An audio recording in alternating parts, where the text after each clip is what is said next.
Muy bien. En este momento yo estoy compartiendo mi pantalla. Tengo una presentación de PowerPoint proyectando. Me confirman si pueden verla. Sí, sí se puede ver. De acuerdo. De acuerdo. Ok, entonces les agradezco mucho su participación. Vamos a ver, alguien escribió por el chat. Ah, ok. Bueno, Lili, bienvenida. Muchas gracias. Ok.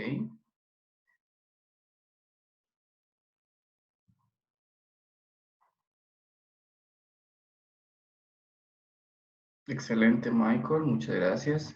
Bueno, gracias a todos por, creo que Michael Marchena nos indica que no nos escucha, tal vez si, no sé si reinicias el audio o algo de la computadora.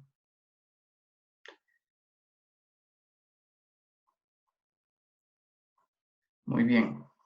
Gracias a todos por asistir a esta actividad de capacitación. Voy a explicar un poco la dinámica de trabajo y lo que vamos a hacer es, yo voy a empezar a explicar ciertos elementos teóricos y prácticos. Al final de la sesión voy a explicar de una manera práctica cómo se utilizan 4 herramientas que yo traigo acá para ustedes en Moodle y les voy a explicar cómo se hacen y voy a explicarles un ejemplo de redacción de una de ellas. El resto es una redacción parecida, pero todo basado en el DUA o en el diseño universal de aprendizajes, para quienes ya lo han escuchado y quienes no, hoy vamos a hacer una breve recapitulación de esto. Si ustedes desean participar, quieren hacer alguna pregunta, les agradezco puedan utilizar el chat para poner la pregunta, o bien si quieren preguntar pueden habilitar el micrófono y pueden hacer abiertamente sus preguntas. Lo idóneo acá sería que cuando finalicemos cada una de las diapositivas, antes de que yo avance a la siguiente, si tienen preguntas, puedan plantearlas en ese momento. Y si no, al puro final de la sesión también podemos hacer una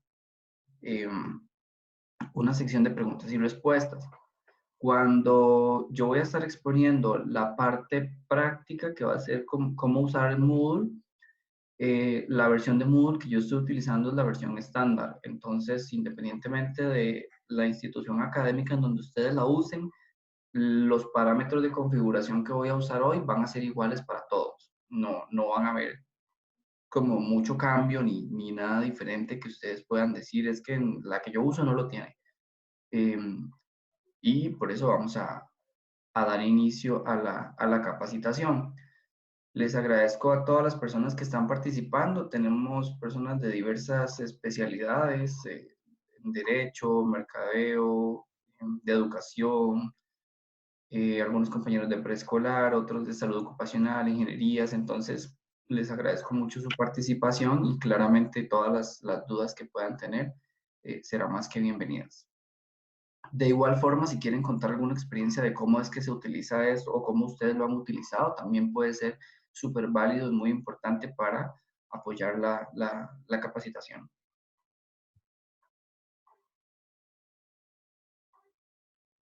Muy bien. Para hoy tenemos estos 5 puntos que vamos a revisar. El primero es el del DUA o el Diseño Universal de Aprendizajes. Voy a hacer una breve recapitulación sobre este tema. Realmente el DUA es un tema que no es nuevo, pero algunas personas no lo han escuchado. Y vamos a ver, aquí se nos está uniendo la compañera Gabriela Ramírez. Entonces, los temas que vamos a trabajar va a ser un breve resumen del DUA, los tipos de evaluación de aprendizajes. Para mí siempre es importante, a pesar de que muchos ya los conocen, siempre es importante repasarlos para explicar cómo se deben utilizar específicamente para ligarlos con el siguiente tema, que es la docencia en entornos virtuales. Cuando nosotros estudiamos un poco o hacemos lectura o revisamos literatura sobre andragogía o pedagogía, por lo general no se nos da una instrucción específica sobre cómo actuar en entornos virtuales.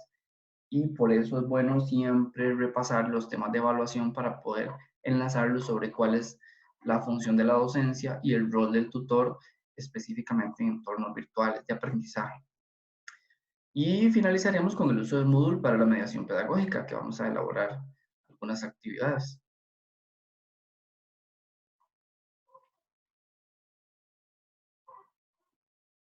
Muy bien. Vamos a hablar primero sobre las consideraciones del DUA. Acá es importante que ustedes comprendan varios elementos. El DUA realmente no es algo nuevo, es algo que existe desde el 2016 o 17, pero no se había universalizado tanto porque las instituciones académicas no lo habían visto como algo necesario, en especial porque la educación virtual no estaba tan marcada. El diseño universal de aprendizajes no es un enfoque curricular, no es un enfoque de diseño curricular como tal, son pautas y elementos que apoyan al diseño curricular y que, por supuesto, tienen base para plantear estrategias pedagógicas y estrategias didácticas, específicamente las didácticas. Esto quiere decir que el DUA tiene varias consideraciones y estas son como las tres más importantes. La primera es las múltiples formas de presentación. Cuando yo hablo de presentación o cuando el DUA hace mención a la presentación, no es un PowerPoint, sino la forma en la que yo presento alguna experiencia de aprendizaje, algún objetivo pedagógico, alguna competencia o alguna habilidad que se quiera desarrollar, alguna actividad estratégica o académica, pedagógica o didáctica, como le quieran llamar. Hay muchas formas de presentarlo y para eso podríamos utilizar, por ejemplo, versiones gráficas, versiones escritas, podemos utilizar algún audiovisual. Cuando digo escrito, hay muchas formas de presentar algo escrito también. Tiene mucho que ver la tipografía, el tamaño de la letra. La siguiente consideración es, bueno, en formas de presentación también incluye el uso de algunas expresiones lingüísticas. Y en usar diversas formas de expresión, acá se involucra un elemento importante y es el idioma. Cuando nosotros estamos trabajando con colegas, probablemente utilizamos un vocabulario, un léxico un poco más específico, porque si yo les hablo a ustedes del cuarto principio de educación de adultos, probablemente ustedes lo conocen o lo han escuchado. Pero si yo le hablo de esto a alguien que no conoce de pedagogía, probablemente nunca, o sea, no va a entender de lo que yo le estoy hablando, pero si yo le hablo de que las personas se motivan por sí mismas y que eso es un principio de educación de adultos, entonces una persona que no conoce el tema lo va a comprender. El DUA me indica a mí que yo debo considerar formas para yo expresar lo que yo quiero decir en un ambiente pedagógico o en un ambiente académico. Es decir, que si yo voy a utilizar lenguaje técnico o científico, que si yo voy a utilizar algún lenguaje más académico, o que si yo voy a utilizar algún otro idioma, por ejemplo.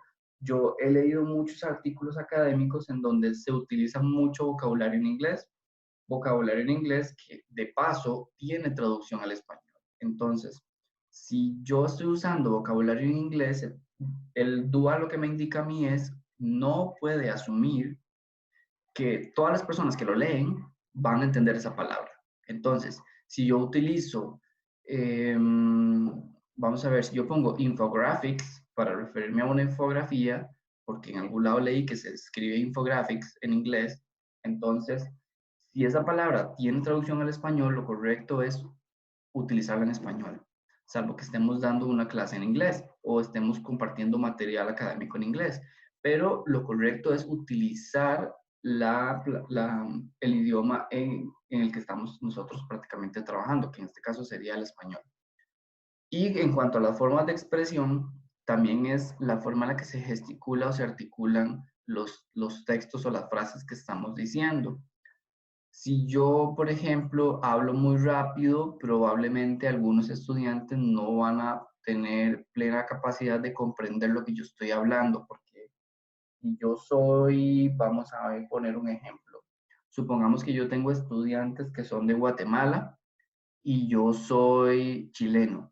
Si ustedes han visto, los chilenos tienen una forma particular de hablar que es un poquito rápida, es acelerada. Y en Guatemala ellos son un poco más pausados. Tal vez no comprendan el 100% de lo que dicen. Dentro de esto viene el tema de las formas de expresión, que hay que tratar de explicar todo de una manera más clara, de forma tal que se entienda de manera universal. Y por eso es que se llama diseño universal de aprendizaje. Por último, las múltiples formas de motivación. Esta motivación hay que tener cuidado, bastante cuidado con las formas en las que se motiva a un estudiante. La motivación tiene mucho que ver, no con aspectos psicológicos, sino con las actividades de aprendizaje o las experiencias de aprendizaje que estamos tratando de hacer que ellos logren o que ellos alcancen. Y mi intención es trabajar en un proyecto de escuela, que los niños hagan una feria científica y que tengan una experiencia bonita en investigación y ciencias, y yo me baso en mi experiencia personal y yo les planteo a ellos un método de investigación científica, que es el que yo use en algún momento, probablemente a ellos no les va a llamar mucho la atención. Yo debo ser capaz de plantear diversas formas o estrategias para que ellos busquen cuál de todos es el que más se acerca a sus expectativas o a lo que ellos desean, de forma tal que sientan una motivación por estudiar.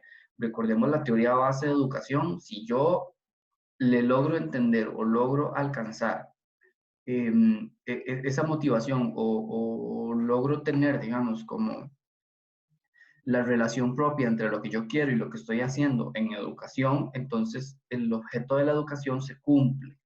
Por lo tanto, si no logramos llegar al tema de la motivación, probablemente todas nuestras estrategias basadas en duda van a tener alguna debilidad. Es por eso que estos tres pilares son súper importantes a la hora de que ustedes hagan diseño. Y como les digo, no se trata de diseño curricular, sino de diseño más didáctico. Es decir, el curriculista plantea, hace el diseño del curso y probablemente el especialista en la parte de contenido digital hace una instrucción del curso y ustedes como docentes o como tutores virtuales plantean las estrategias. Si se les dice, por ejemplo, tienen que resolver problemas matemáticos utilizando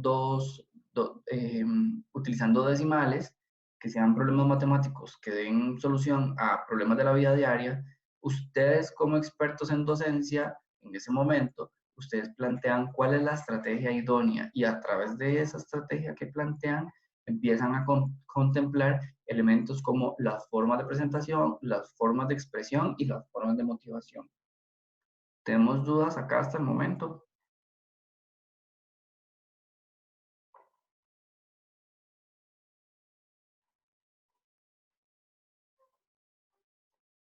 Ok, aquí me están escribiendo por el chat que todo muy bien, entonces, perfecto. Vamos a continuar.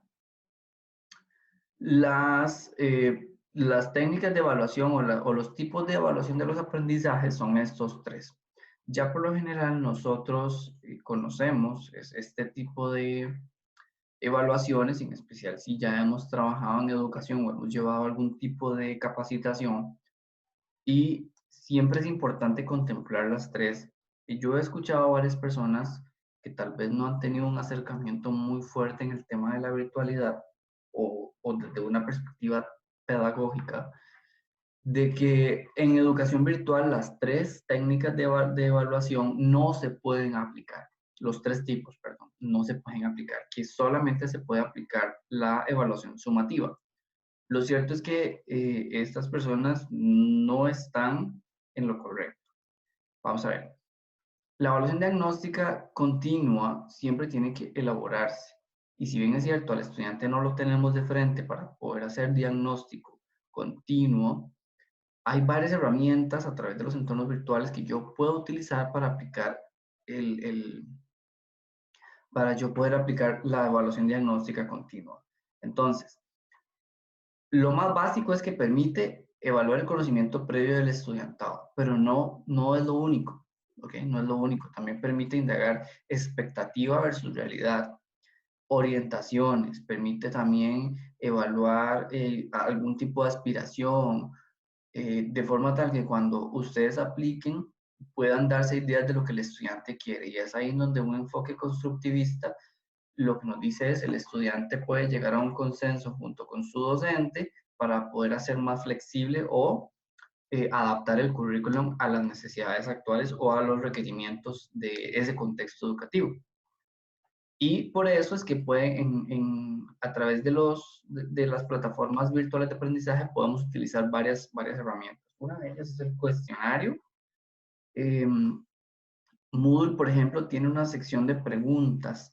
No es el cuestionario que nosotros estamos acostumbrados a hacer donde evaluamos y calificamos, sino que hay otro tipo que es como un sondeo que me permite a mí como docente hacer una evaluación diagnóstica. El otro es a la hora que yo doy una videotutoría. Hay videotutorías que son grabadas y se colocan al estudiante y el estudiante no tiene oportunidad de tener interacción sincrónica con el profesor, pero hay unas que sí. Entonces, en esos momentos se pueden hacer evaluaciones. Inclusive se pueden incorporar otras herramientas externas, se pueden hacer hasta juegos para poder determinar, para poder aplicar este tipo de evaluación. Y otro es el chat sincrónico. Este chat está habilitado en Moodle y es como abrir un grupo de WhatsApp. Ustedes le indican a los estudiantes, vamos a conectarnos tal día, tal hora, y ustedes escriben todos. Entonces yo en este momento puedo escribirles por el chat, bueno, al compañero Michael, ¿podría explicarme tal cosa? Y entonces me responde, yo, gracias Michael. A la compañera Helen, ¿podría darnos un ejemplo de cómo es tal cosa? Y entonces Helen responde.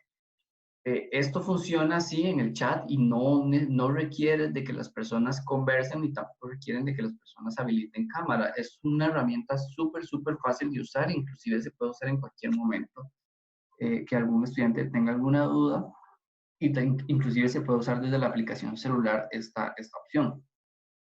La evaluación formativa es súper importante porque uno de los principales pilares de la evaluación formativa es la retroalimentación en el proceso de aprendizaje. Es decir, cómo el estudiante puede considerar que realmente sí está adquiriendo o alcanzando sus experiencias de aprendizaje y si está desarrollando las habilidades o las competencias que el diseño curricular está planteando.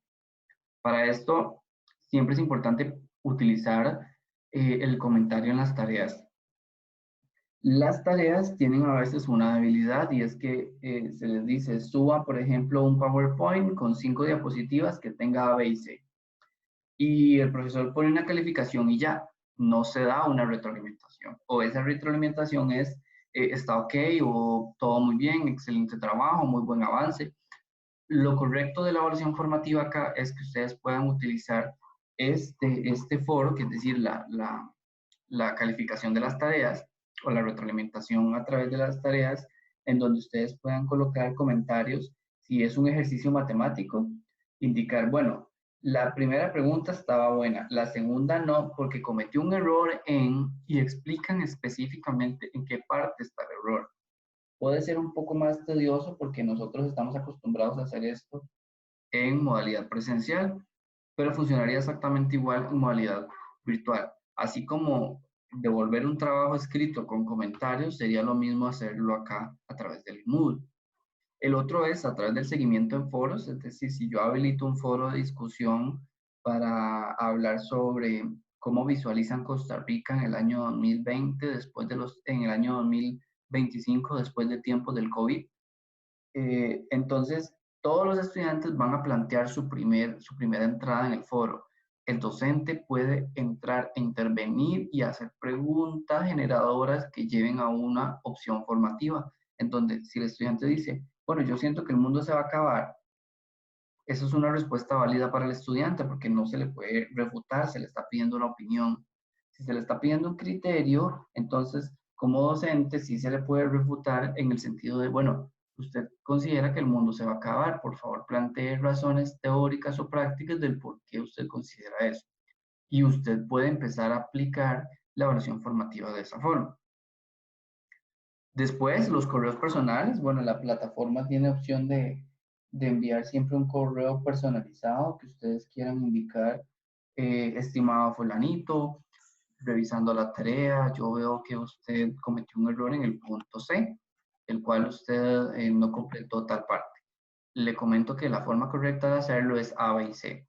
yo le puedo dar una oportunidad para que usted lo corrija y lo vuelva a subir. Tiene tiempo hasta tal día, hasta tal hora. Si usted considera adecuado, podemos hacer una sesión, qué sé yo, un chat sincrónico, o podemos hacer una videotutoría separada para poder explicarle un poco más y evacuar todas sus dudas. Entonces, acá existe una evaluación formativa. Después, la videotutoría también. La videotutoría permite evaluación formativa. Después de la diagnóstica, ustedes pueden aplicar formativa siempre, siempre, siempre. De hecho, casi que es muy normal decir que después de una evaluación diagnóstica le acompaña una evaluación formativa, porque si no, entonces la evaluación diagnóstica no tendría sentido de hacerla si no hay un después.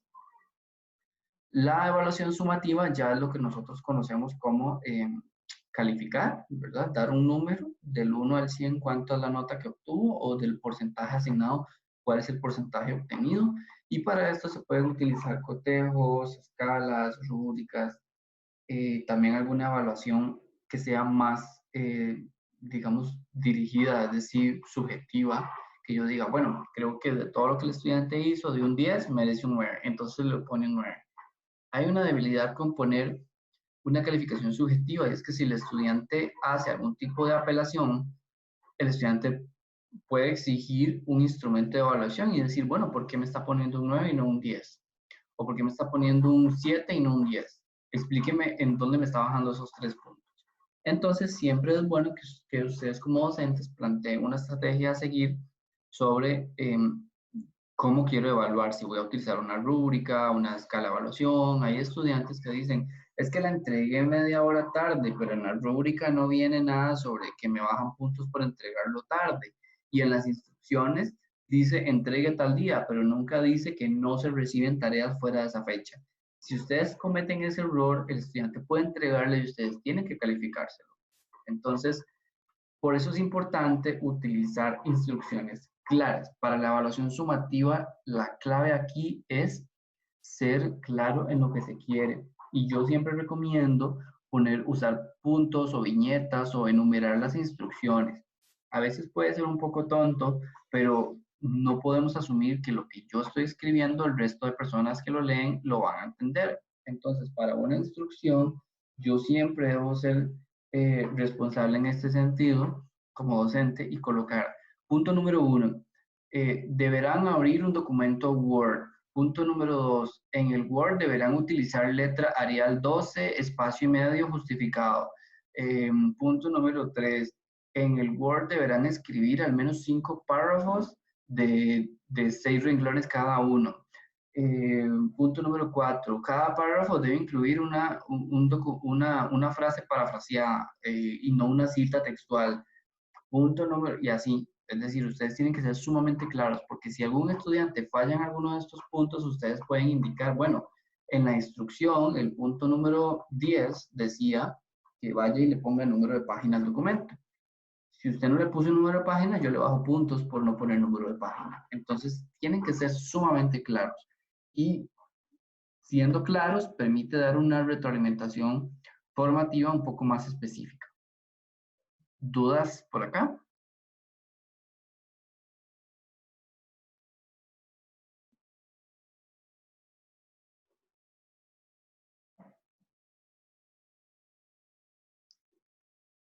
Ok, muy bien.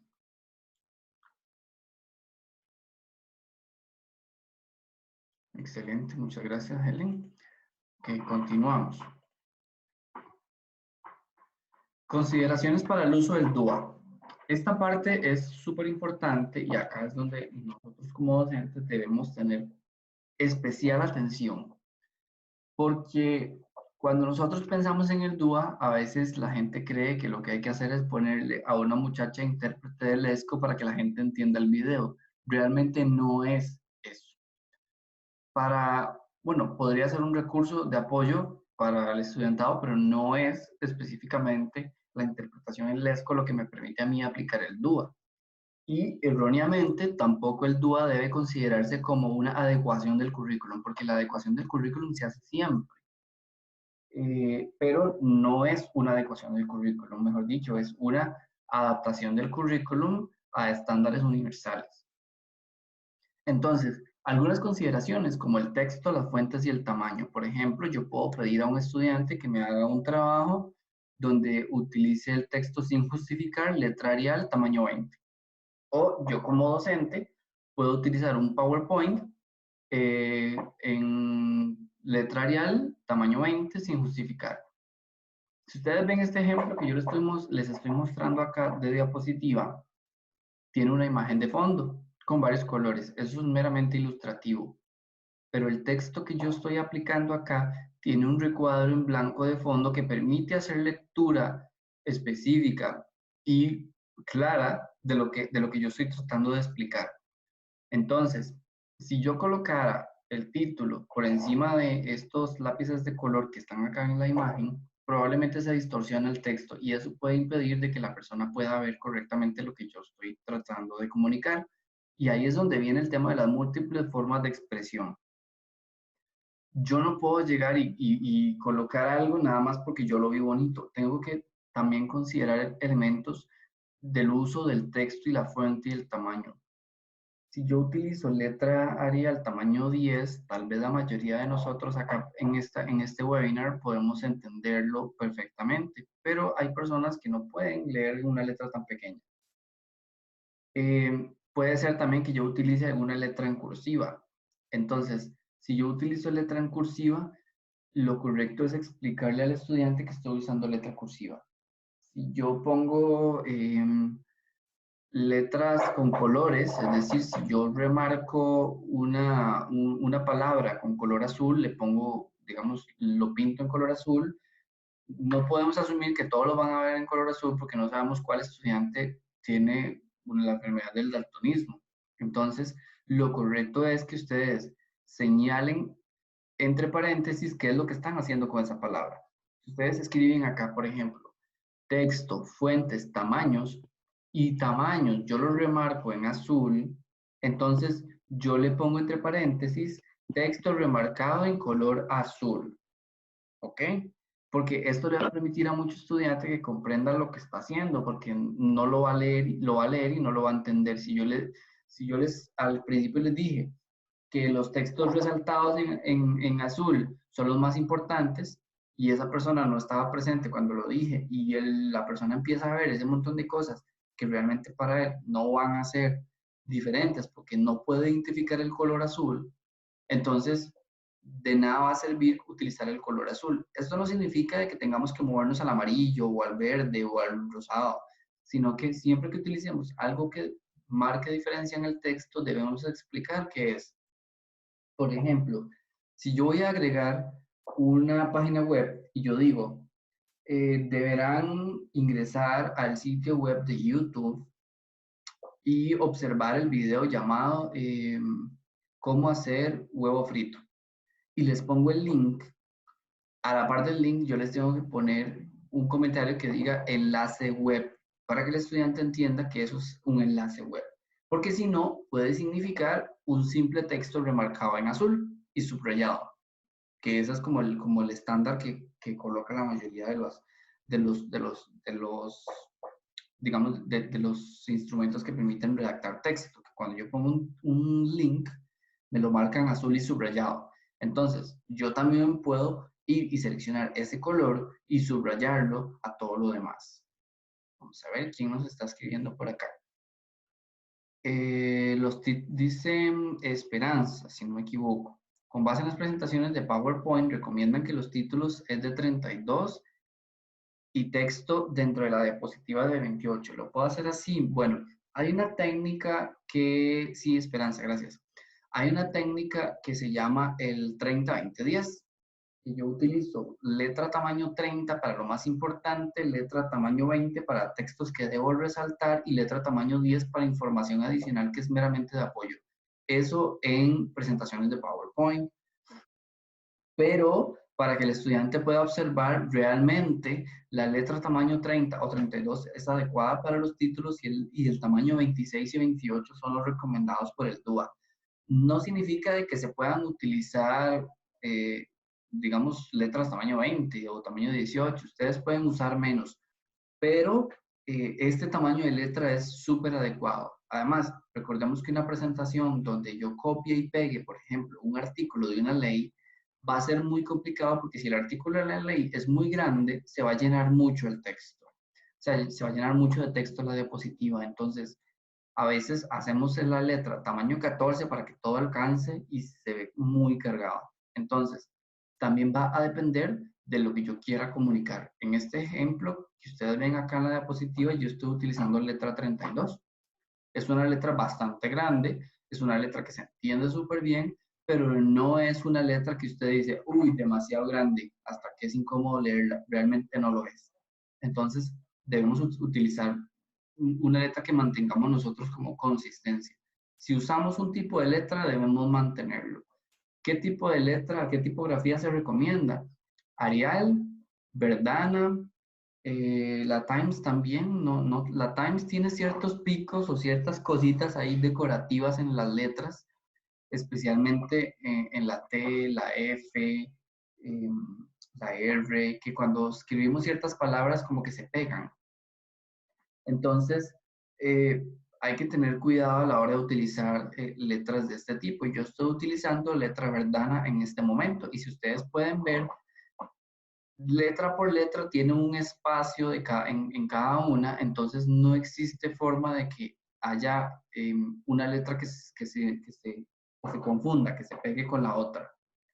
Y ahí es como se recomiende. También va a depender mucho, digamos, del lugar en donde trabajemos, porque, digamos, podemos utilizar letra tamaño 24, 26, 28. Yo acostumbro a utilizar letra tamaño 20, de la 24 a la 28. Esos son como los estándares que yo utilizo. Va a depender mucho del texto también. Si yo pongo una imagen y a la imagen yo le pongo una descripción como pie de página o pie de la imagen, yo voy a utilizar tal vez una letra tamaño 22 o 24, que es un poquito más pequeña, porque es eso, una nota al pie. Pero si yo voy a estar utilizando letras para textos normales, lo adecuado acá sería, tal vez Esperanza, que puedas utilizar letras tamaños 28 y 26. De hecho, hay un documento que habla sobre el DUA, creo que lo publicó el Ministerio de Educación.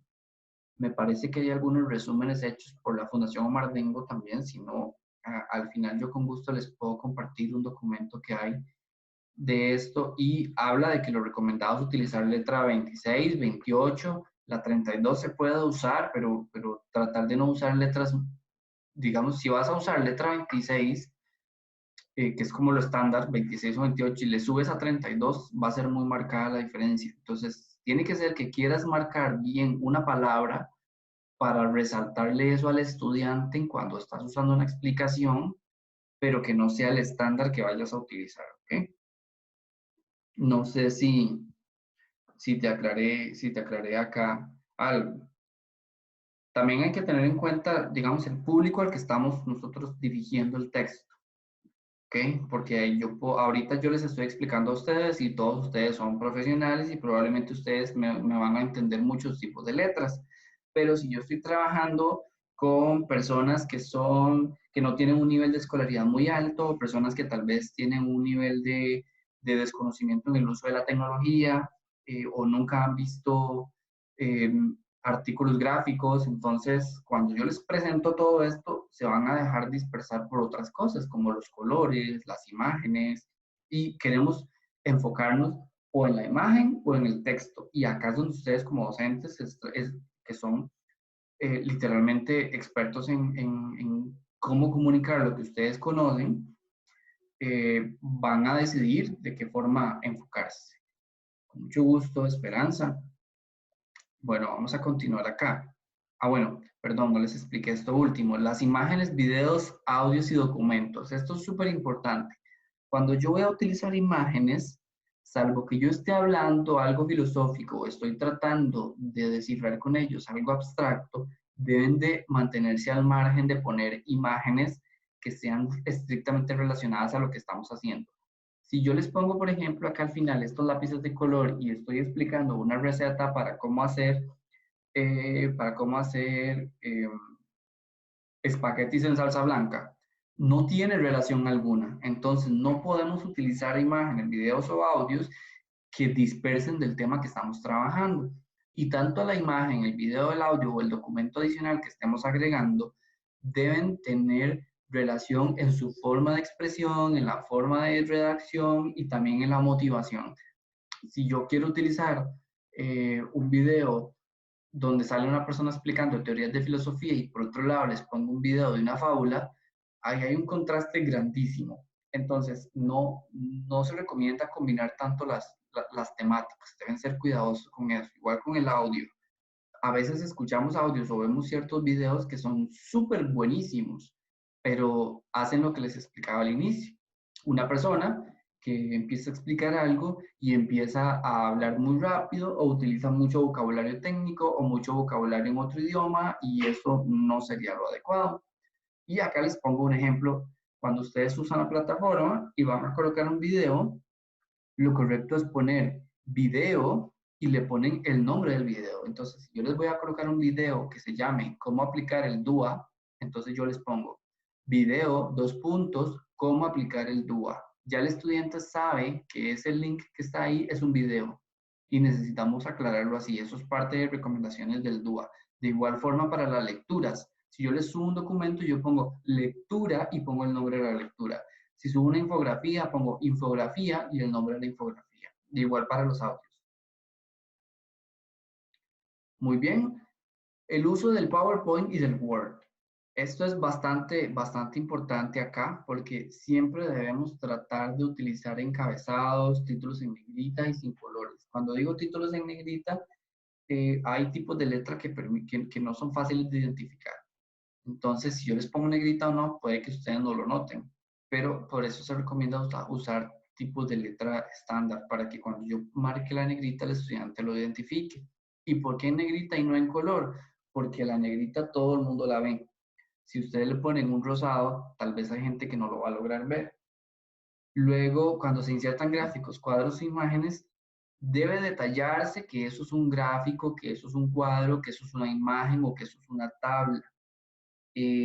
A efectos del DUA, no debemos prestarle tanta atención a la fuente y decir, es que APA me dice que debo poner la cita bibliográfica debajo de la imagen. Bueno, si quieren agréguenla al final como referencias, pero si ustedes le cargan la imagen del texto que no tiene relación con lo que ustedes están explicando, el estudiante puede perderse.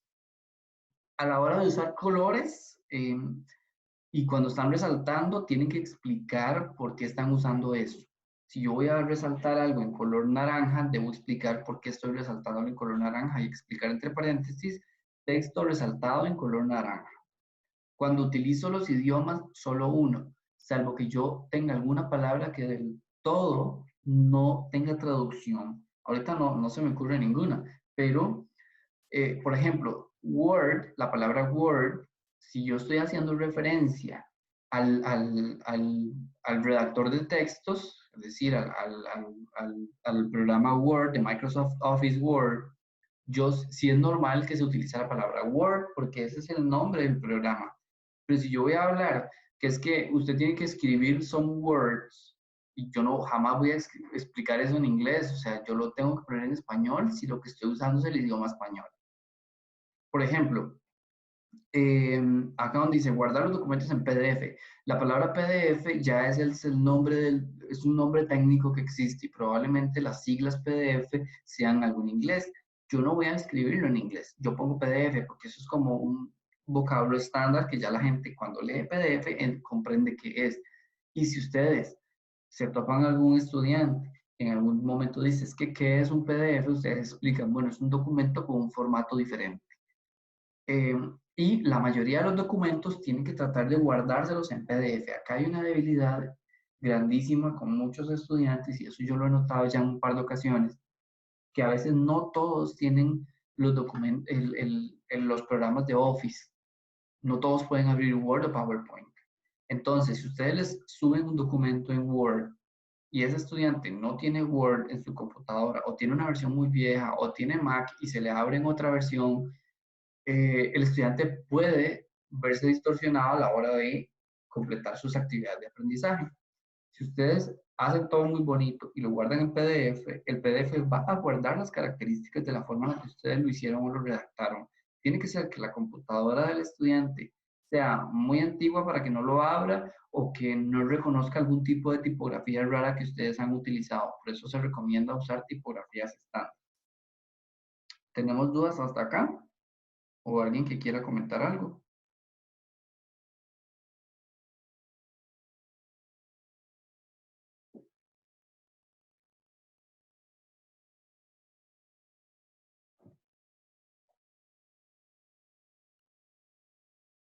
A ver, ok, súper claro, gracias Andrea. Bien, parece que vamos bien. Muy bien, ya casi vamos a terminar esta parte más teórica. Sí me interesa que repasemos un poco eh, la parte más práctica. Ay, perdón, aquí cerré el chat y alguien más escribió. No vi que a modo de sugerencia. Claro, Michael. Michael Marchena, vamos a ver, adelante. Puedes escribir o puedes habilitar el micrófono, cualquiera de las dos.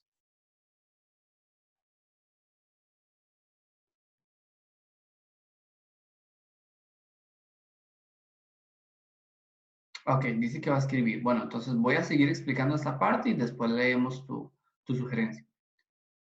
Entonces, el rol del tutor virtual es súper importante porque el tutor virtual tiene que plantear estrategias de mediación. Ahora, hay muchas estrategias de mediación y todas van a tener una base o un fundamento epistemológico bastante fuerte. Puedo utilizar el humanismo, el constructivismo o el cognitivismo, cualquiera de esas. El normal es utilizar el constructivismo. Indirectamente, aunque las personas no hayan estudiado estos enfoques epistemológicos, muchas de sus actividades o son cognitivistas o son constructivistas, alguna de las dos. El humanismo es muy poca gente lo sabe aplicar bien en educación y cuando alguien llega diciendo es que esto está hecho con base en el enfoque humanista y usted lo lee, a veces es más constructivista que humanista. Pero no significa que está mal. Lo que sí está mal es que ustedes les digan, usen el enfoque constructivista y todo sea meramente cognitivo. Eso sí estaría mal. O al revés. Entonces, las estrategias de mediación son diversas y va a depender también de cada una de las especialidades que ustedes tengan como formación base para poder aplicarlas. La segunda cosa de importancia acá es el desarrollo de rutas de aprendizaje. Las rutas de aprendizaje son vitales para el estudiante, en especial porque el estudiante, como no está frente de ustedes, escuchando lo que ustedes dicen, el estudiante necesita leer qué es lo que tiene que hacer, qué es lo que tiene que leer, qué es lo que tiene que completar, cómo se le va a evaluar, de qué forma se le va a evaluar, utilizando cuáles herramientas o estrategias es que se le va a evaluar. Entonces, deben ser sumamente claros. Ok, bueno, nos dice Michael Marchena que en algunas entidades se les brinda al estudiante el tema del Office, algunas universidades cobran por un rubro. Bueno, eso va a depender mucho realmente. Ahora existen muchas plataformas que permiten hacerlo, inclusive el estudiante puede abrir una cuenta hasta donde yo tengo entendido, puede abrir una cuenta en Outlook y cuando abren una cuenta en Outlook ya automáticamente tienen acceso a las plataformas de Office 365 que son completamente en línea, las pueden trabajar en línea. No estoy seguro de que las puedan descargar e instalar en la aplicación de escritorio, no lo sé, pero algunas universidades sí conozco que lo plantean, tendríamos que validar de qué forma podríamos nosotros apoyar en esa línea, pero sí es cierto que tiene que asignarse una licencia que es paga y por eso al estudiante a veces se le cobra un rubro tecnológico. Claro, algunos ejemplos de estrategias de mediación. Bueno, yo creo que aquí tenemos algunos compañeros de educación que nos acompañan en el webinar, entonces también podríamos darle el pase a algunos compañeros de educación que nos puedan apoyar. Entonces, Kenia, te comento que algunas estrategias de mediación, por ejemplo, van a ser muy enfocadas al tema de los objetivos, otras van a ser enfocadas al tema de las habilidades y otras van a ser enfocadas al tema de las competencias. Por lo general, cuando a nosotros se nos da un programa de un curso, el programa del curso indica los objetivos del curso son tal, o las competencias de aprendizaje son tal, o las habilidades a desarrollar son tales. Entonces, con base en eso es que nosotros podemos aplicar diferentes estrategias de mediación pedagógica. Tal vez, vamos a ver, ¿quiénes de acá son compañeros de educación que trabajen en educación primaria o secundaria? ¿Alguien que nos quiera dar tal vez un ejemplo en primaria o secundaria?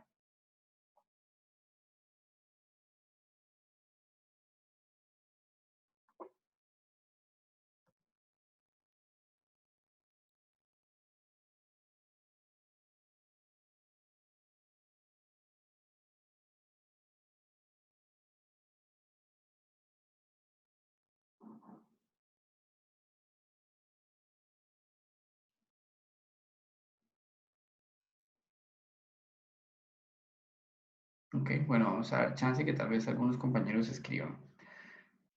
A ver, una de ellas puede ser, por ejemplo, desde un enfoque más constructivista, utilizando un método que al menos personalmente me gusta mucho cuando lo trabajo desde un nivel presencial, específicamente el presencial, y es el tema de la generación de la discusión utilizando el diálogo socrático. Estas técnicas permiten aplicar algo que es fuertísimo para la educación de adultos o educación de jóvenes o personas ya, digamos, a nivel universitario, y es el desarrollo del pensamiento crítico. Cuando yo estoy fomentando la discusión, hay varias, una cosa es una estrategia, que en este caso sería la discusión, y una técnica podría ser un debate, o un foro, o una mesa redonda, o un grupo focal inclusive. Entonces, si yo estoy utilizando, vamos a discutir un poco sobre las estrategias que ha utilizado el gobierno para sobrellevar el COVID-19 a nivel económico. Entonces, yo abro un debate para poder empezar a discutir sobre esas estrategias, y yo a través del diálogo o a través de la discusión, yo empiezo a fomentar en el estudiantado el desarrollo de ideas concretas utilizando el pensamiento crítico. Y utilizar el pensamiento crítico es clave porque el estudiante busca, mejor dicho, se obliga a buscar la forma de fundamentar su criterio. No es decir, bueno, es que en mi opinión, sino más bien decir, bueno, el gobierno lo ha estado haciendo bien porque, y explica ejemplos o da razones teórico-prácticas del por qué es que ese es el criterio de esa persona. Si por allá existe otro estudiante que dice, bueno, es que el compañero o la compañera no están en lo correcto, ¿por qué? Y explica nuevamente por qué. Entonces, una estrategia para mediar el aprendizaje es esa, la discusión. Otra estrategia que se puede utilizar a nivel virtual o a nivel de educación en línea son los mapas mentales o los mapas conceptuales. Yo personalmente no acostumbro a utilizar los mapas conceptuales porque me parecen que no son como una estrategia tan adecuada. El mapa mental sí lo es, pero va a depender mucho del tema. Si lo que yo quiero es iniciar un diagnóstico con el estudiante y yo lo que le pido es criterio personal y no criterio técnico, entonces yo le pido hacer un mapa mental y que lo haga tan grande como el estudiante quiera. Pero otra estrategia de mediación es utilizar ¿cómo es que se les dice esto? Como una recopilación de conocimientos, por decirlo así. Entonces, una recopilación de conocimientos o de conocimientos o de aspectos teóricos comprendidos para medir un poco más la comprensión del aprendizaje. Yo puedo utilizar los diarios de aprendizaje. En los diarios de aprendizaje, el estudiante de manera continua va incorporando respuestas a ciertos tipos de preguntas generadores que el docente hace, y el estudiante puede demostrar ahí la comprensión, por ejemplo, de la lectura. Entonces, una estrategia para mediar es esa. Otra estrategia muy típica, especialmente en el constructivismo, es la autoevaluación y la coevaluación o la evaluación entre pares. Importantísimo, cuando hablamos de constructivismo, no existe el concepto de el estudiante al estudiante. Existe el concepto de relación entre pares. Es decir, dos estudiantes o estudiante-profesor, profesor-estudiante, son pares porque todos aprenden de una manera en la cual construyen el aprendizaje a través de diversas técnicas. Entonces, utilizar la autoevaluación. Si yo le doy un instrumento de autoevaluación a ustedes en este momento y les digo, vamos a autoevaluarnos sobre nuestro modelo de enseñanza en entornos virtuales. Ustedes tienen que ser completamente conscientes de que lo que están llenando es una retroalimentación para ustedes y que después, cuando se vea con el docente, lo que el docente hará es brindar evaluación formativa. También podrá sacar evaluación diagnóstica de ahí, por supuesto, pero lo que se hace es trabajar evaluación formativa.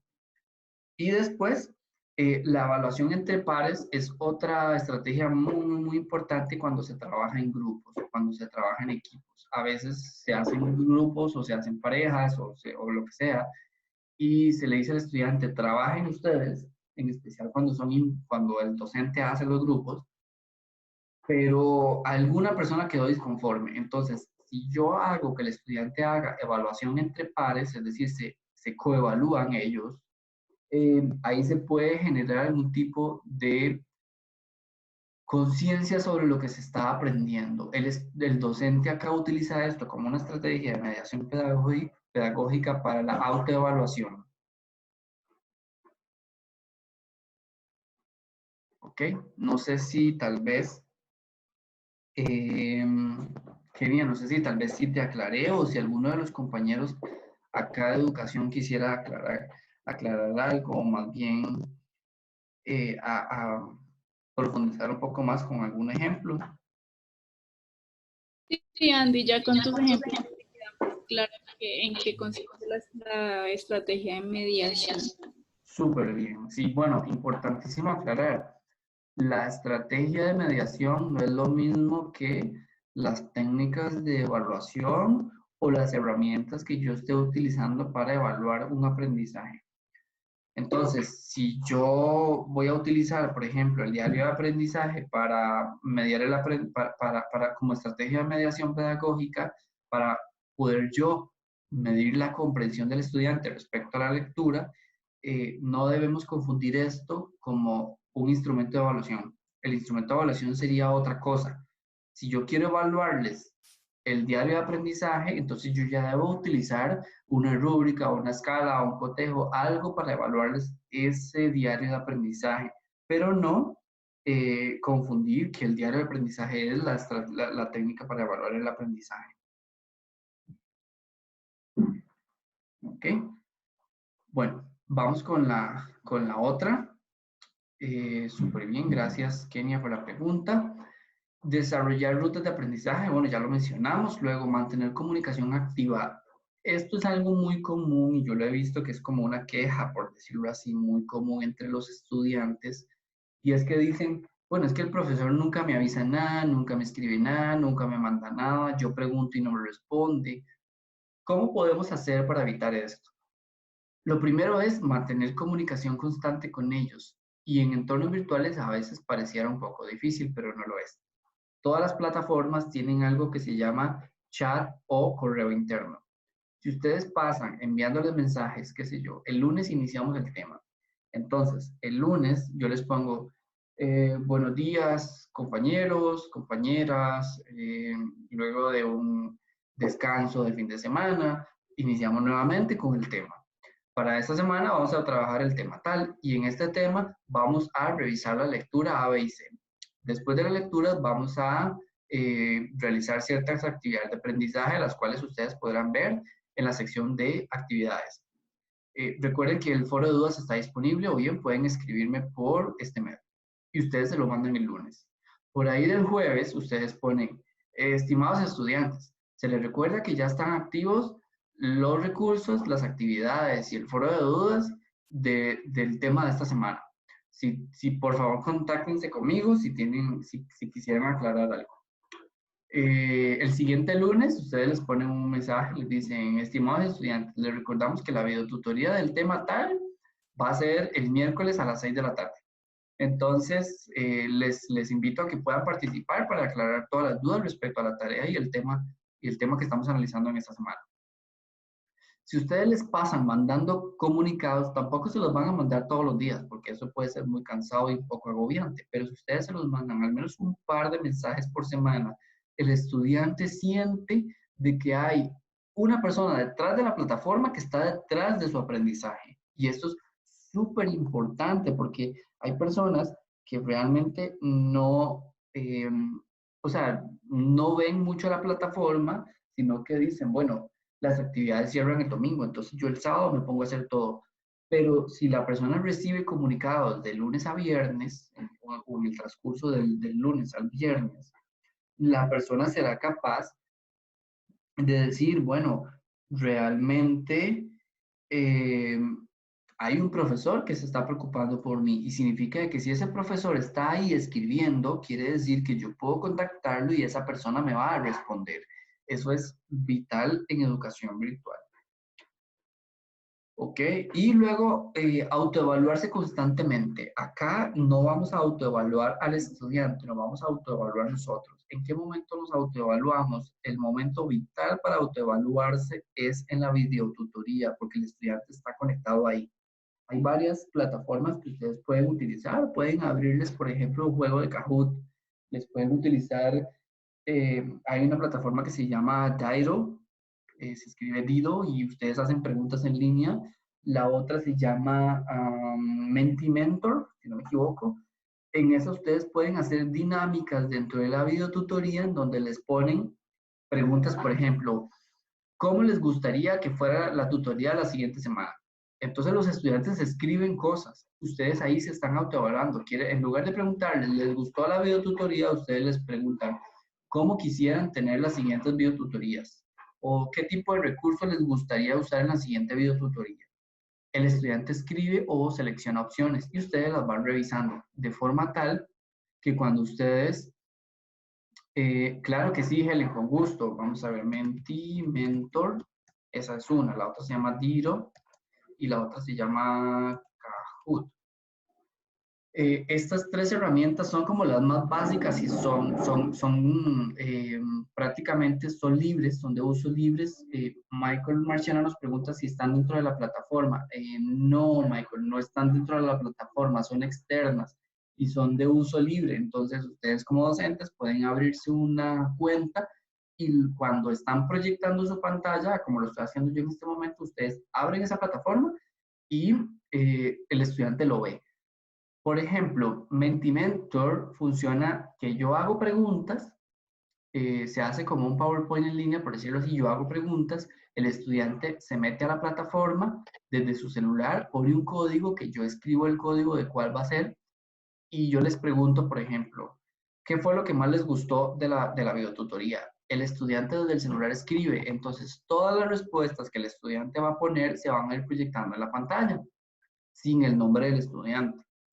Eso permite de que ustedes como docentes autoevalúen su trabajo como docente y obviamente la videotutoría como tal. Geniali es otra que podría funcionar. Excelente, Helen, gracias. Esa no la conozco, voy a explorarla, pero sí podría utilizarse. Si la conocen, entonces gracias por compartirla.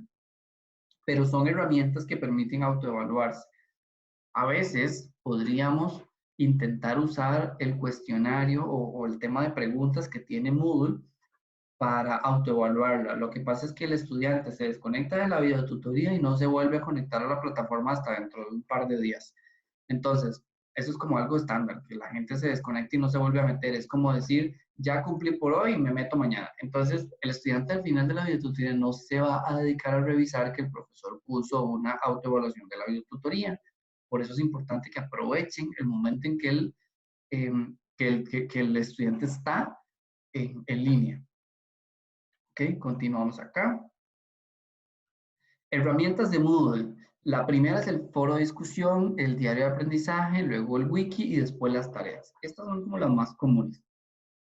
Hay más, evidentemente tenemos un montón más. En Moodle, en la parte de estrategias, en recursos, tenemos un montón de herramientas más, pero quiero enfocarme un poco en estas. Entonces, para esto, yo, bueno, en este momento voy a dejar de compartir y les voy a compartir una opción del campus virtual donde vamos a hacer una un repaso de cómo se hacen cada una de ellas. Lo voy a hacer un poco rápido para no demorar mucho, pero les voy a compartir acá. Esto es, lo que les estoy compartiendo es un módulo de un campus virtual que es Moodle, y acá vamos a utilizar como ejemplo este curso acá, que inclusive lo impartió la compañera Kenia González, que se llama Análisis de Riesgo en Salud Humana y Ambiental. Entonces, no nos vamos a fijar en los temas, sino más bien que nos vamos a enfocar en cómo plantear estas estrategias con temáticas diversas, no sobre esto, vamos a hacerlas sobre cualquiera. Entonces, súper básico en Moodle, primero habilitamos la edición. Esto es súper importante, tenemos que habilitar la edición, si no, no vamos a poder hacer nada. Para esto, yo voy a irme hasta el final y les voy a enseñar a agregar una sección. Este campus tiene 3 temas. Voy a agregar un cuarto tema, que este cuarto tema va a ser para todo lo que vamos a hacer ahorita. Entonces, vamos a agregar una sección y le vamos a dar aquí nada más añadir una. Y ya con esto habilitamos un cuarto tema. Entonces, acá ustedes ponen un cuarto tema y puede ser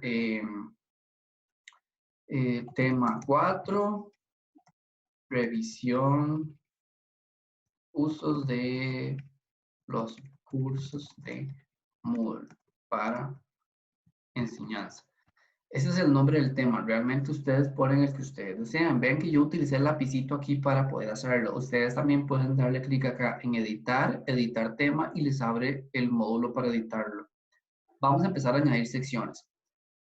Voy a añadir el primer tema que vimos en la presentación, que de la presentación es el del foro de discusión. En la sección de recursos, ustedes pueden ver acá todos estos que son los juegos, las tareas, los wikis, el cuestionario. El que yo les hablaba al inicio, con el que ustedes pueden aplicar evaluación diagnóstica, es este que se llama consulta. Ustedes hacen un sondeo, una pregunta X, y ustedes le ponen la pregunta al estudiante. La otra que les hablaba, que ustedes pueden escribirse con ellos en vivo de manera sincrónica y no tienen que poner cámara ni nada, es esta que se llama chat. Ustedes ponen una hora y un día y les dice al estudiante, conéctense el lunes a las 5 de la tarde, y los que se conectan conversan con ustedes. ¿Ok? Para este efecto vamos a usar el foro de discusión, que es el primero. Entonces lo seleccionamos y le damos a agregar. Cuando añadimos, nos abre este módulo. ¿Ok? Primero, el nombre del foro. Si ustedes le ponen foro 1, el estudiante no va a saber qué es esto. O sea, yo voy a decir, un foro 1 quiere decir que hay 25 foros más, que pereza. Entonces, esa es la percepción del estudiante. Cuando ustedes van a hacer el nombre del foro, sean creativos. Vamos a usar un ejemplo. Vamos a hacer un foro de discusión para aprender sobre cómo funciona el foro de discusión. Entonces, el nombre del foro va a ser uso del foro como herramienta didáctica. ¿Ok? Entonces, yo voy a utilizar el foro en este momento como técnica y como estrategia. Como técnica, porque los estudiantes tienen que completar el foro a través del foro. Y como estrategia, porque vamos a repasar aprendizajes a través del foro. Entonces, de igual forma, si tienen duda, por favor me escriben o pueden habilitar el micrófono, no hay ningún inconveniente. Entonces, si vamos a utilizar los principios del DUA para todo esto, lo importante es que cuando empecemos a escribir, utilicemos de preferencia lenguaje inclusivo. El vocabulario inclusivo es algo que, digamos, está para usarse, pero no hay nada que me diga a mí que sea obligatorio usarlo. Es decir, no es como APA, que APA me dice póngale año de publicación. Si no se lo pone, está mal. El vocabulario inclusivo es obligatorio para instituciones educativas que así lo dicten, pero si ustedes a nivel personal dicen, bueno, voy a tratar de usarlo, pero si se me va y en algunas palabras no lo uso, no es como que ustedes están cometiendo un delito. Para este ejemplo vamos a utilizar vocabulario inclusivo. Entonces, lo correcto acá es que ustedes puedan iniciar con un saludo, ¿verdad? Ok, aquí ustedes pueden decir bienvenidos al foro de discusión sobre el uso de esta herramienta como estrategia. Para esta semana vamos a completar las siguientes actividades. Es importante que tomen en cuenta que la ruta de aprendizaje no es lo que ustedes tienen que poner aquí. La ruta de aprendizaje es eso, una ruta. Aquí ustedes lo que tienen que hacer es un paso a paso de las cosas. La ruta de aprendizaje no siempre trae el paso a paso, porque a veces son muchos pasos. Entonces, lo que no queremos es subir una ruta de aprendizaje con 5 páginas, salvo que hayan muchas actividades, pero no queremos subir una ruta de aprendizaje que tenga 5 páginas de una misma actividad.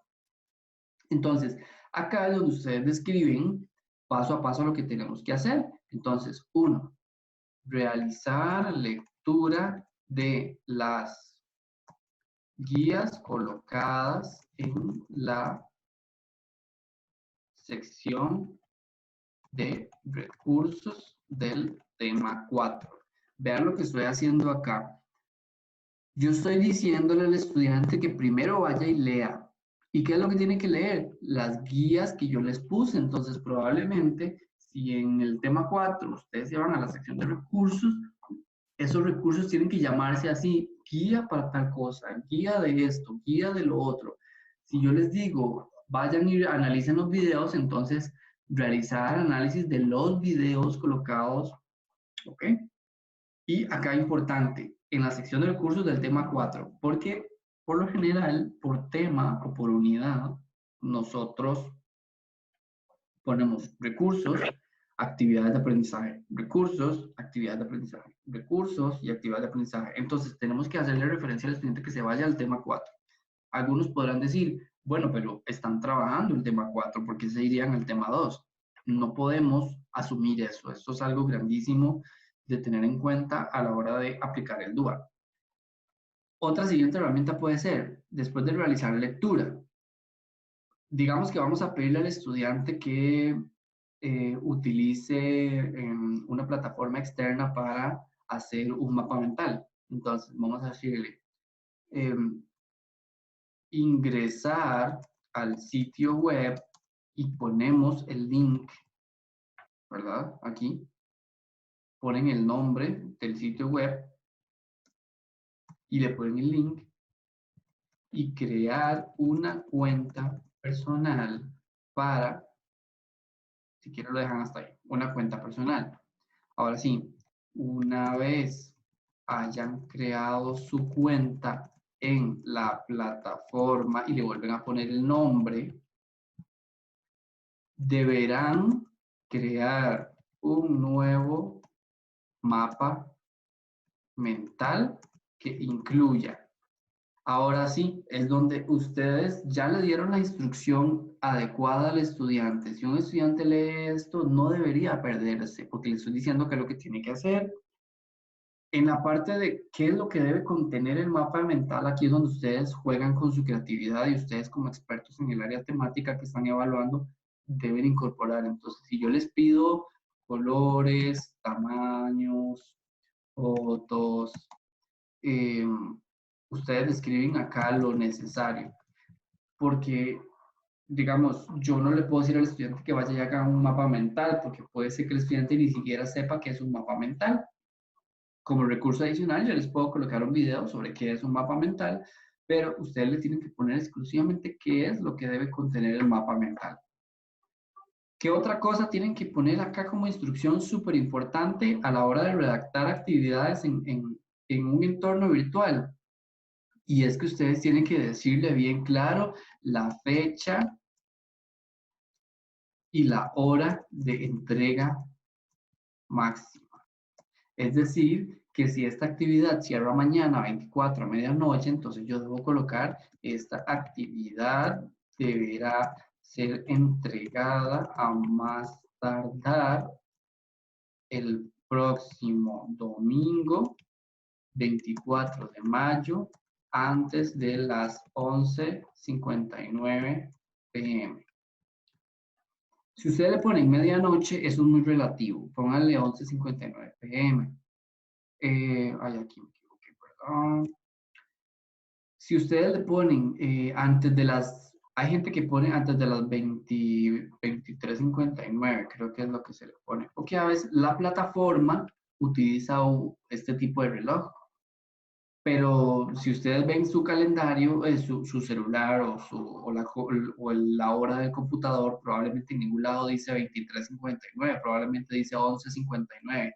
Entonces, lo ideal es ponerle este tipo de hora. Esto es súper importante porque hay gente que dice, profe, es que yo lo subí a las 11:59 y me dio error. Y resulta que esa persona lo subió a las 12 en punto. La plataforma cierra a esta hora. Ustedes pueden configurarlo. Ahora les voy a dar un truco sobre cómo hacer para que el estudiante suba esto antes de esta hora, pero si el estudiante lo sube después, les dé chance inclusive hasta un día más y ustedes puedan calificar con algún tipo de penalidad en la calificación por entregar tardío. Es decir, no amonestar al estudiante a que no pueda entregar, pero sí amonestar al estudiante por la entrega tardía. Hasta aquí en esta parte de la redacción del foro es como lo más normal. Otra cosa importante es que ustedes coloquen cuál es el porcentaje asignado a esta actividad. Entonces ustedes deben poner aquí, esta actividad tiene un valor de 5% de la nota final del curso. Porque hay gente que cuando usa Moodle no programa bien el tema de las calificaciones. Entonces, el Moodle lo que hace es, conforme avanza el curso, lo que hacen es promediarle las calificaciones. Entonces, si un estudiante con 2 tareas tiene un 100, en la nota final en calificaciones le va a aparecer un 100, porque el Moodle lo que hace es promediarlos. Decir, bueno, solamente hay 2 actividades, entonces le voy a asignar 50 puntos a cada una, significa que tiene un 100. Pero si ustedes le ponen acá que esto tiene un valor de una nota de 5% de la nota final del curso, el estudiante cuando vaya y revise su nota final se dé cuenta que si tiene 5 o menos de 5 es porque no podía pasarse del 5, es decir, no puede tener más de 5. Algo importantísimo acá en los foros. Yo cuando les digo a un estudiante que haga un foro, el estudiante tiene que escribir el foro. Si ustedes le dicen, si ustedes no se lo piden aquí, el estudiante puede adjuntarlo.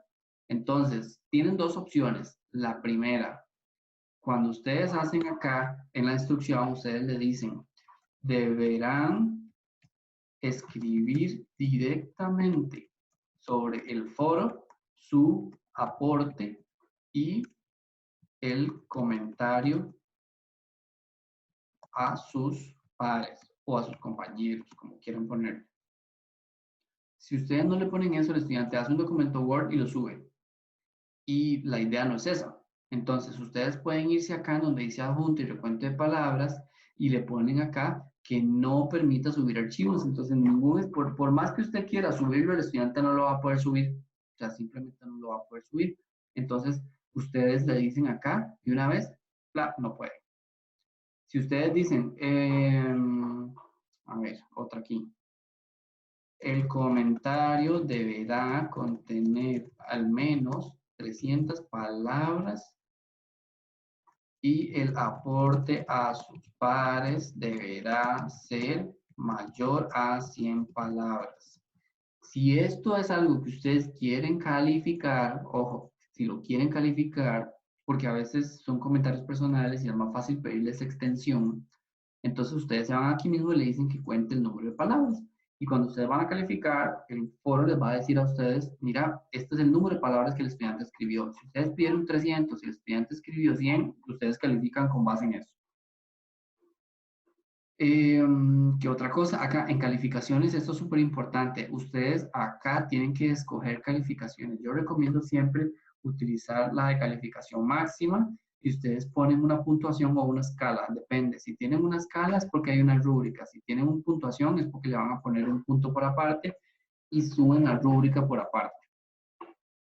Y otra cosa es limitar calificaciones dentro de este rango. Si ustedes dicen que el foro cierra mañana, entonces yo le pongo que cierra el 24 a las 23:59. Entonces, El estudiante puede escribir el 25, el 26, el 28, hasta el 2 de agosto si quiere, pero a mí como docente, Moodle no me va a dejar asignarle calificaciones a todo lo que esté fuera de estas fechas. Eso es para que lo tengan en cuenta. Entonces, si hay algo que está con estas fechas y un estudiante escribió fuera de esas fechas, ustedes no van a poder calificarle por más que quieran ponerle nota. Y aquí es donde ustedes prácticamente pueden decirle guardar cambios y regresar al curso. ¿Quién de ustedes tiene alguna duda respecto a la forma en la que redactamos esto o algo de lo que expliqué acá?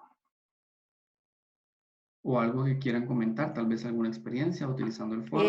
Andy, Sí, Esperanza le habla. claro, Esperanza, adelante. Tengo una consultita en cuanto al montaje de los temas. A mí personalmente me gusta montar la plataforma en forma de pestañas, los temas en forma de pestañas. Siento que es como más organizado que cuando, digamos, cuando yo entro a la plataforma y veo el primer tema, el segundo tema, para mí ya yo me desconcentré. Entonces, yo por eso lo considero hacerlo en pestañas. No sé qué me recomienda en cuanto al DUA, en cuanto a la presentación de la plataforma, el Claro, montaje. claro, el DUA no te va a decir cuál de las dos o cuál de las opciones para mostrar un curso es el más adecuado. El DUA te va a decir cómo redactarlos, recomendaciones para redactar. Entonces, por ejemplo, si este tema 3 ya acabó en este modelo, yo le doy a ocultar tema y el estudiante no lo va a ver, ya el estudiante va a ver únicamente el tema 4. Si yo utilizo las pestañas, a como usted me describe, el estudiante va a ir pasando de tema y va a ver únicamente ese tema. Eso es muy a criterio de la universidad o del centro educativo que esté utilizando la plataforma en cuanto a diseño instruccional de cursos en línea. Digamos, ahí tendría que revisar ustedes si hay un lineamiento específico que les diga los cursos virtuales tienen que ser hechos por tema, los cursos virtuales tienen que ser hechos por pestañas o tienen que ser hechos por unidades o por reseñas o tienen que ser hechos por un único tema. Eso es muy relativo. Yo lo que recomiendo es que si van a utilizar cambio de temas independientemente de la forma en que ustedes presenten la plataforma, describan la fecha de inicio y la fecha de cierre, tal como se hace, por ejemplo, acá. Este tema 3, que se llamaba Procedimientos de Auditoría en Seguridad Laboral y Ambiental, el tema inició el 4 de mayo y cerró el 17 de mayo. Entonces, si el estudiante está hoy, 23 de mayo, viendo esto, este tema ya cerró. O sea, el tema ya no tiene nada que ver. ¿Ok? En el caso de ustedes, bueno, que hasta donde tengo entendido, digamos, a ustedes la cátedra les indica o les da como ciertos detalles de cómo hacer esto. Entonces, si yo lo que te puedo recomendar es hacer esto, el tema de la fecha de cierre, de inicio y cierre, separarlos por temas.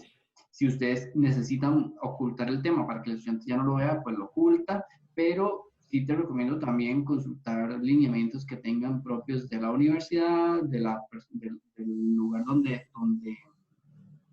digamos, donde ustedes trabajan o si hay lineamientos por escuela.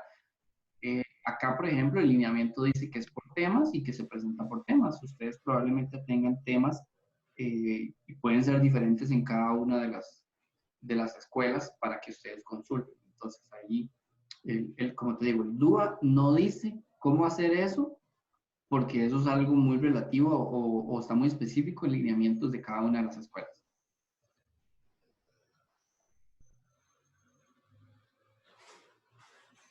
Ok, no sé si te aclaré ahí, Esperanza.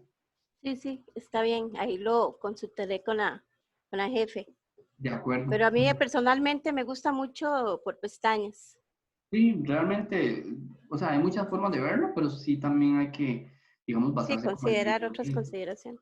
No, igual nosotros, digamos, ponemos la fecha de inicio y fecha que finaliza cada tema. Por supuesto que sí.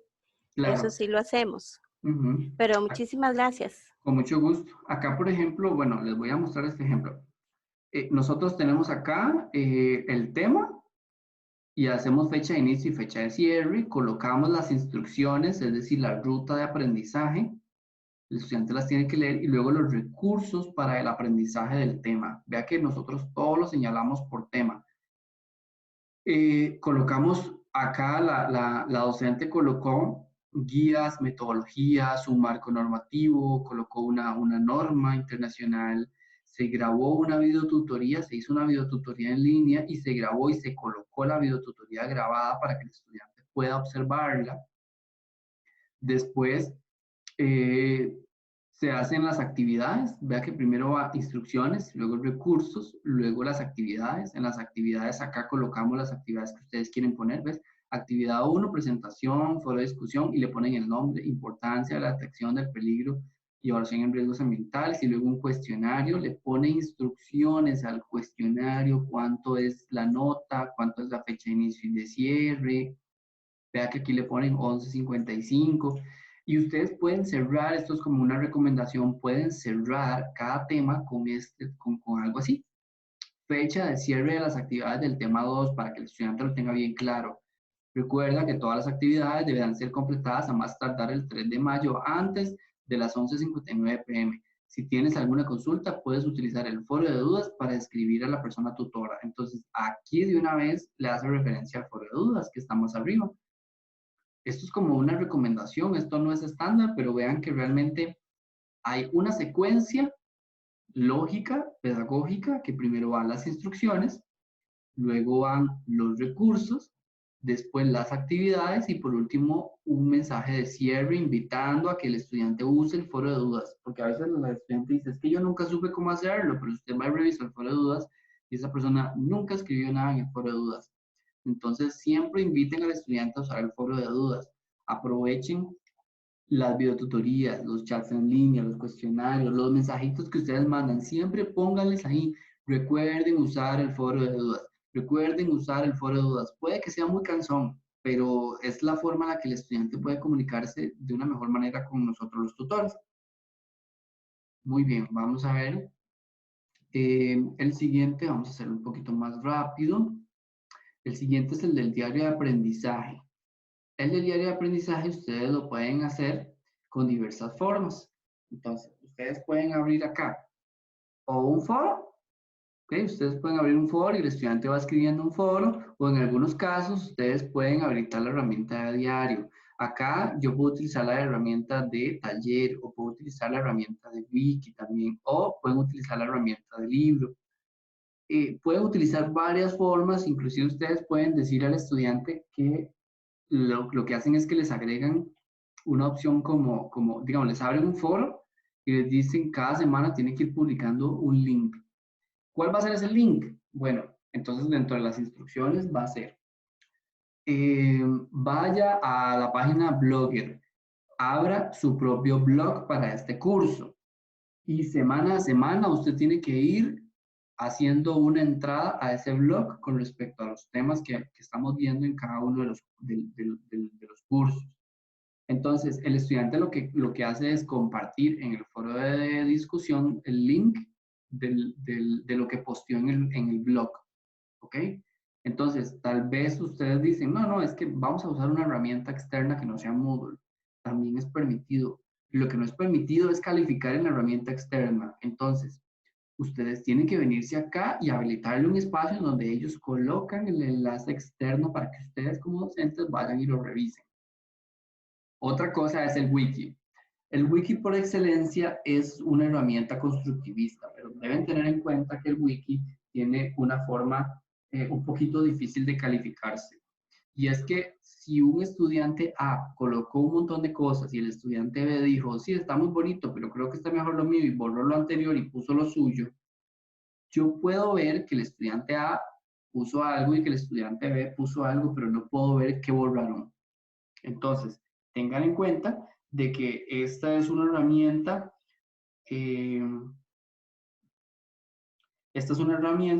que tiene ciertas debilidades y al mismo tiempo ciertas fortalezas. Si ustedes quisieran hacer un wiki o un diario de aprendizaje para que ustedes lo hagan bien dinámico y bien bien abierto. Les recomiendo utilizar herramientas externas como Blogger. En Blogger ustedes pueden decirle al estudiante que abra su propio blog. Yo al final de la sesión les voy a compartir, por correo una herramienta que es como un tipo Facebook académico. Es una herramienta que no es Facebook, entonces permite abrir grupos en donde ustedes le dicen al estudiante y ahí pueden ir haciendo como posteando cosas, pueden ir publicando cosas. Entonces ustedes también pueden evaluar lo que postean ahí para que usen otra herramienta. Y finalmente el tema de las tareas. Cuando ustedes agregan una tarea acá, esto es sumamente detallado en el tema de las tareas porque aquí ustedes pueden pedir lo que ustedes quieran. Y acá es donde ustedes pueden utilizar recursos externos. Yo utilizo mucho una que se llama, digamos, la utilizo casi siempre al final de los cursos, que se llama Canovio. Esta plataforma permite hacer grabaciones. Entonces, la plataforma Canovio, cuando ingresan, ustedes pueden crear una cuenta gratuita. ¿Y cuál es el fin de Canovio?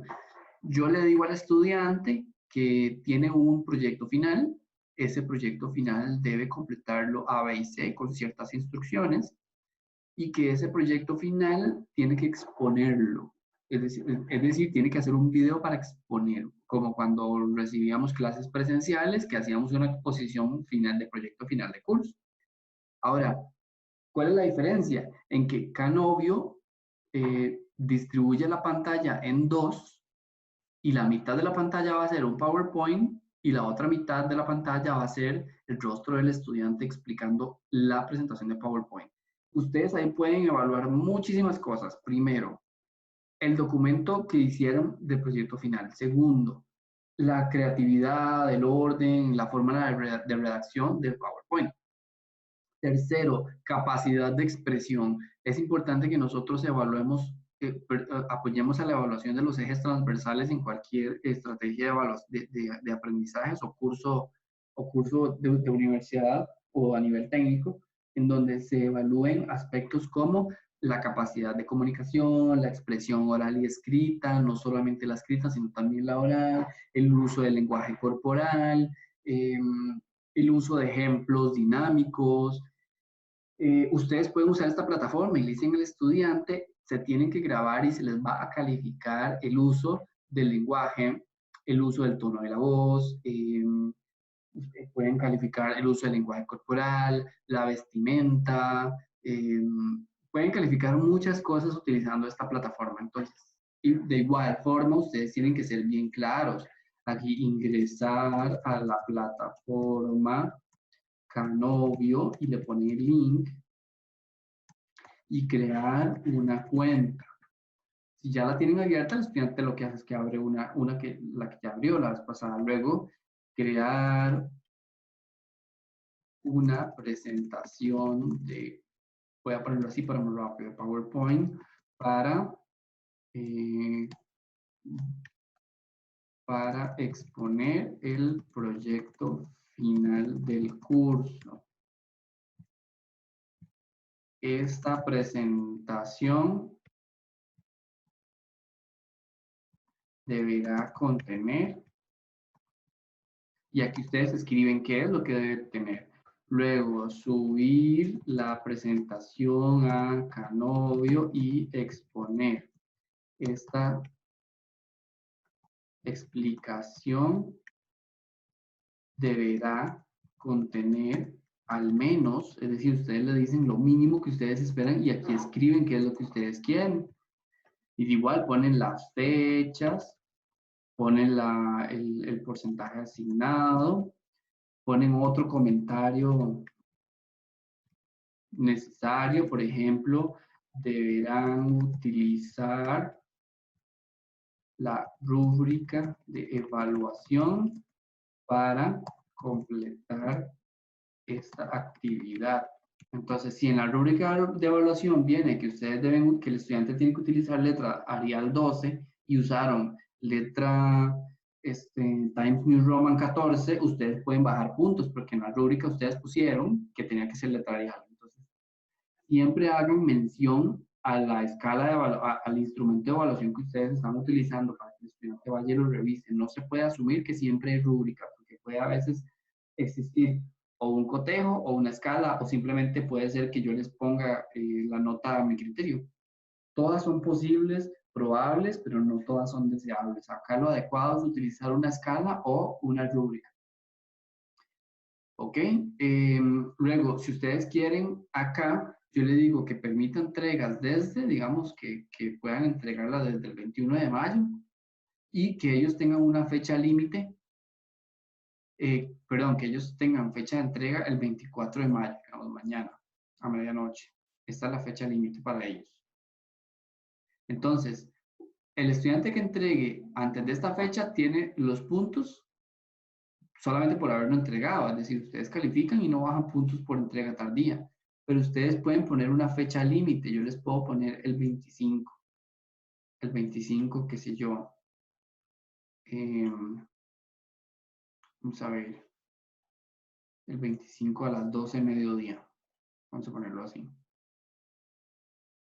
Entonces, el estudiante inclusive le pueden dar las 3 de la mañana haciendo el trabajo que lo subió, la plataforma va a detectar que lo subió el 25.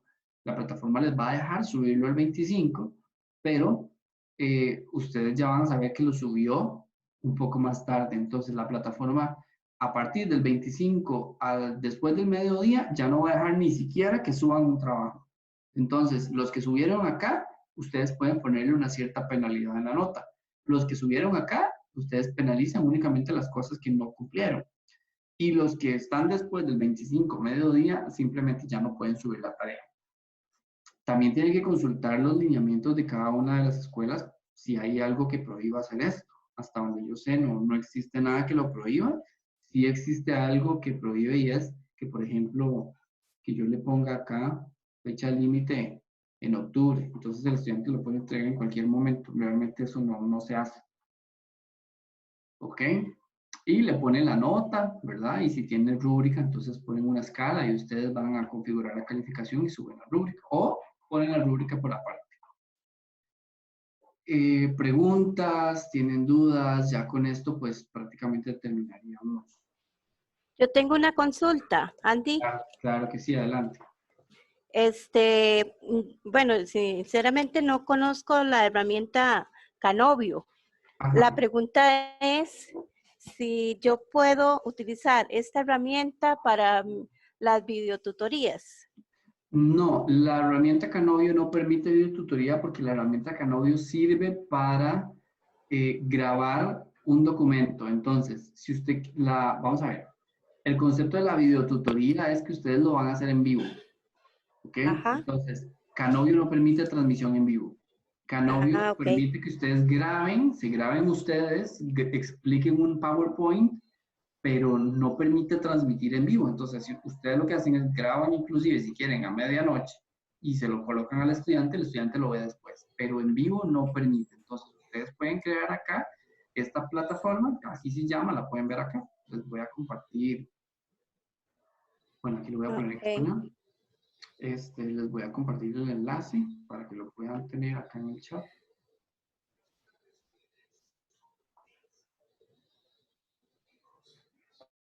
Ok, Michael nos indica que si les puedo pasar un correo con los recursos. Claro, yo al final de la presentación les voy a mandar por correo la presentación que vimos para que la puedan tener de apoyo y les voy a mandar el nombre de todos los recursos que hemos hablado para que también lo puedan hacer. Y les voy a mandar un documento del DUA para que ustedes lo tengan adicional a la presentación para que puedan utilizarlo como recursos. Entonces, vamos a ver qué más. Pero sí, esta herramienta no permite. Lo ideal acá es que ustedes cuando estén utilizando la presentación para el campus para hacer una videotutoría, es que se vayan a añadir un recurso y agreguen la opción del Big Blue Button, porque esa es la opción que existe de videotutorías. Si el centro educativo tiene otras, por ejemplo, acá se utiliza Zoom, entonces acá el docente utiliza Zoom para hacer las videotutorías, pero eso va a depender mucho. Si si el Big Blue Button, digamos, es el oficial, se tiene que usar Big Blue Button. No todas las plataformas Moodle tienen el Big Blue Button definido para que se utilice, digamos, ¿cómo se dice? Para que se utilice correctamente y las tutorías queden grabadas de por vida, porque a veces no se puede. Las videotutorías a veces se graban y quedan como por un par de semanas y se borran, pero si ya la configuración de Moodle está para que Big Blue Button sea oficial, entonces se hace. Si en el centro educativo está oficial utilizar Zoom, entonces se usa Zoom. Si en el centro educativo está oficial usar Teams, entonces se usa Teams. Si en el centro educativo está oficial utilizar Webex, entonces se usa Webex. Pero, como te digo, eso también tienen que verlo cada uno con el lugar en donde ustedes estén trabajando para que, o con la persona que esté responsable de este tipo de recursos, para que les diga cuáles son, digamos, ¿cómo es que se llama?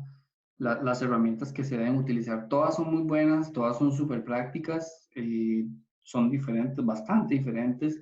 Personalmente creo que Zoom es una de las más sencillas porque el estudiante puede conectarse desde el celular, pero si están usando Moodle y ustedes tienen Big Blue Button, el estudiante si descarga la aplicación de celular de Moodle, el estudiante también puede conectarse desde ahí al Big Blue Button y observar la videotutoría, pero no va a ser tan fácil como verla desde la computadora, pero también lo pueden hacer. ¿Ok? Entonces, vamos a ver, denme un segundo. Ya con eso, pues estaríamos dando por finalizada la sesión de hoy. Si tienen alguna otra duda, algo que quieran compartir, espero haber abordado bastante y que les haya quedado bastante claro, que se lleven bastantes ideas para su función docente. Realmente la intención de este tipo de charlas es brindarles ciertos tips de cómo hacerlo. Entonces, no era un curso de cómo usar Moodle, les expliqué bastante del Moodle, pero la intención es que ustedes puedan digamos, repasar algunos contenidos. Entonces, si tienen alguna otra duda, por acá Andrea nos dice, bueno, que agradece el espacio. Bueno, les agradezco a ustedes también por la participación, a Kenia, bueno, muy bien, no, excelente, de verdad, a Michael también por su participación. Gracias por la participación a todos. Yo les voy a compartir esto por correo electrónico, entonces les haré llegar todo para que lo puedan tener ahí como sus recursos. Y cuando volvamos a tener otro tipo de capacitación, yo les estoy compartiendo el dato para que también lo puedan tener ahí en mente y puedan participar.